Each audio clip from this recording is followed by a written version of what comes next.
What's up guys, welcome back to one of my vlogs.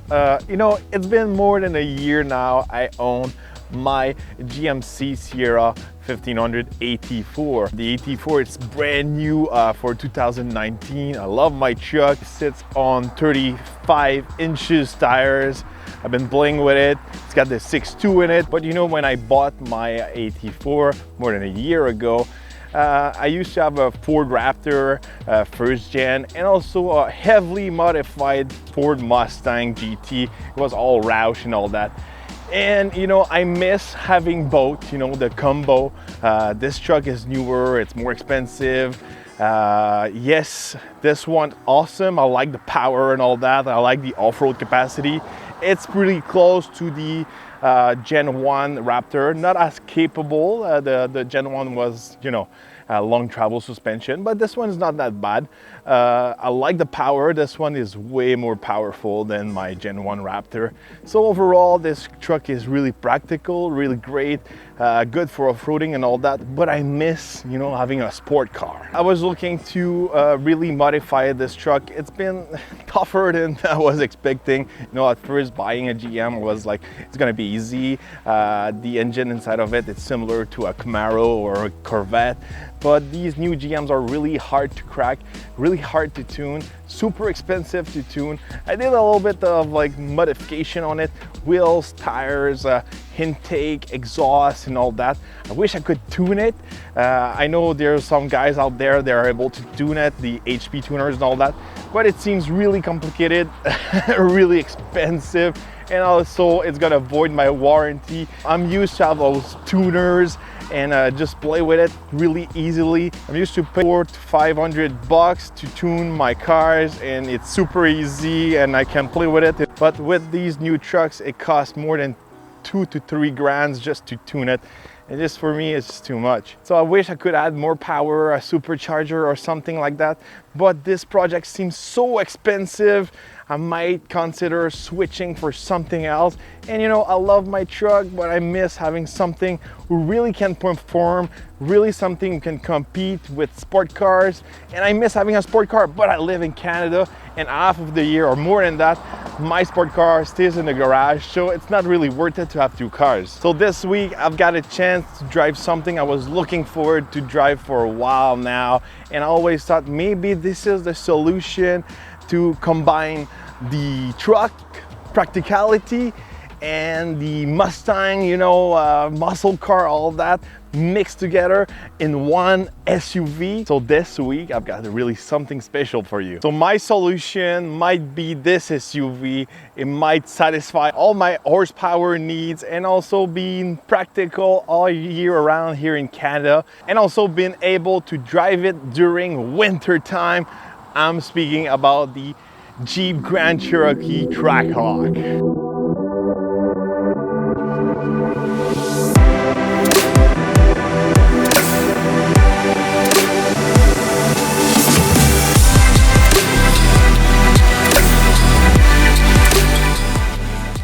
So the Jeep Grand Cherokee TRACKHAWK is one of the fastest SUVs in the world. If you don't know this truck, under the hood we can find a Hellcat engine. So you get 707 horsepower and 645 foot-pounds of torque. Yes, this truck is a monster. So this one's a brand new 2020 with that dark green. I really like it. It really gives that Mopar look to this Jeep. I like that he's finished in black here, that black hood. Also those yellow calipers, Brembo, big brakes. Look at these tires also, those are Pirellis. Chunky, good sidewall, really wide. Everything about this truck is so awesome. And also it's a true sleeper because, if you don't know anything about this truck, it just looks like a Grand Cherokee. But there's a few tips, the front is a little bit different. And also you got the badge on the side and all that. But otherwise, it looks pretty much like a normal Grand Cherokee, except maybe for those quad tips in the back. But still, it doesn't look like something's got so much horsepower. So I always thought, you know, instead of having, you know, a truck and a muscle car or a sport car, you know, having this truck might, you know, do both and be good all year round. I'm gonna go on the road, test it out, see if I'm not disappointed, because usually when I get really excited about a car or I wish to buy it, sometimes, you know, it's been a while I watch like reviews and all that online, but when I drive it, sometimes I'm not impressed or I'm kind of disappointed. So let's see if I like this green monster. Look at those seats. These are one of my favorite seats in the market. I love those seats. You can find those seats just like the Challenger Hellcat Red I drove last year.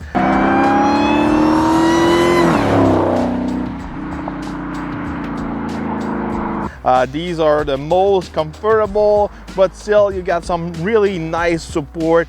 I really like those seats.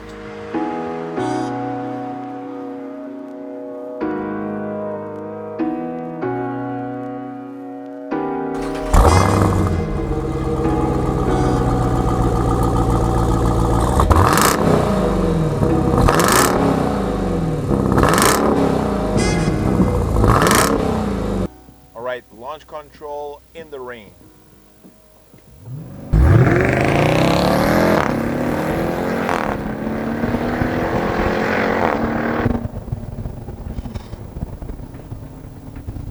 Four-second flat in the rain.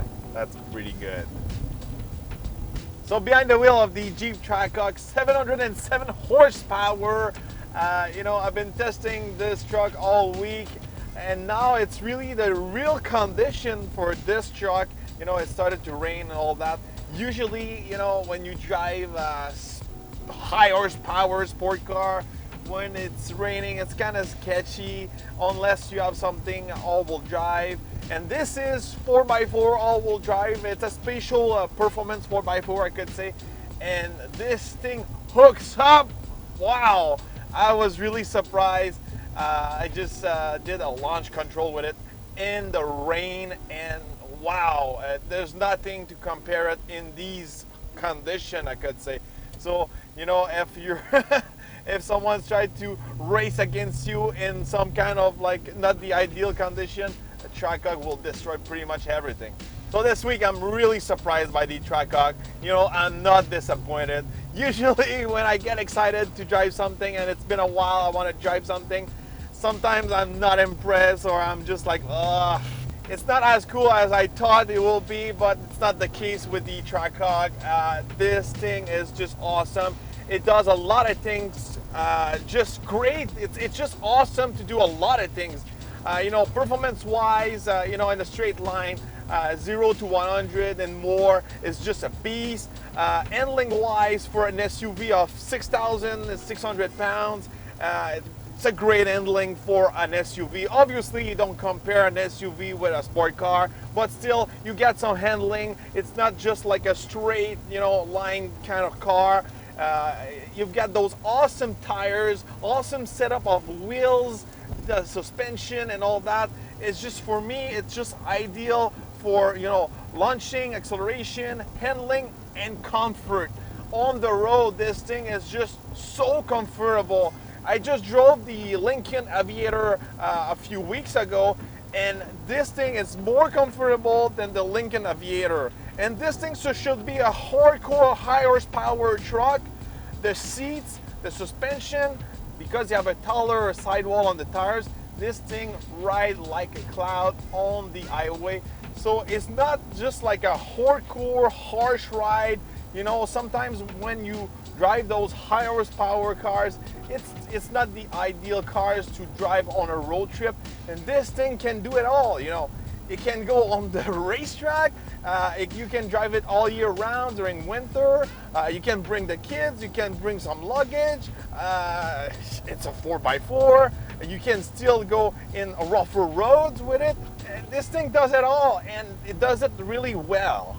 But I see some of you guys coming with that question, is it hard on fuel? It's not that bad. You know, I don't drive a lot in the city. I drive mostly on the highway or country roads. So when I put it in eco mode, I'm still able to do 13, 14 liter per 100 kilometers. It's not that bad. My truck does the same on 35-inch tires. Because I'm considering to really switch maybe my SIERRA AT4 for this TRACKHAWK, fuel economy is not a real question, it's not a real issue, because both do about the same mileage wise. So the real question is this week, should I really like switch, swap my AT4 for this TRACKHAWK? On each side, I'm gonna gain something, I'm gonna lose something. Of course, I'm gonna lose some off-road capacity with this TRACKHAWK, and it's not as useful with the box, and I can tow up to more than 10,000 pounds with my AT4. Still, this thing can tow 7,200 pounds. It's not that bad, and I don't really tow that often, and I'm not doing any really hardcore off-roading anymore, so it wouldn't be that much as a sacrifice, but just the gain of the performance and the joy to drive it and being able to go to the track and also, crank up the horsepower. It's a thing that really annoys me with my SIERRA AT4. I just want more horsepower, and it's so expensive. It's so much money, and it seems really complicated. With this thing, a tune, a pulley, intake, an exhaust, and you can crank it up maybe 100 horsepower more, and that's pretty interesting. So the real question is, should I trade my SIERRA AT4 for a TRACKHAWK? I'm not sure yet. Let me know in the comments, what would you do if you were in my place? Would you trade your SIERRA AT4 for a TRACKHAWK? Maybe something, not maybe 136,000 like this one, maybe a used one who's more in the same range of price as my SIERRA AT4. Would you do the trade, or should I keep my AT4, still wait to get more parts and play a little bit more with it? That's the question. Let me know right in the comments, and see you on the next episode. I'm going to do a full review, a full test of the Jeep Grand Cherokee TRACKHAWK. Launch control. Quoi?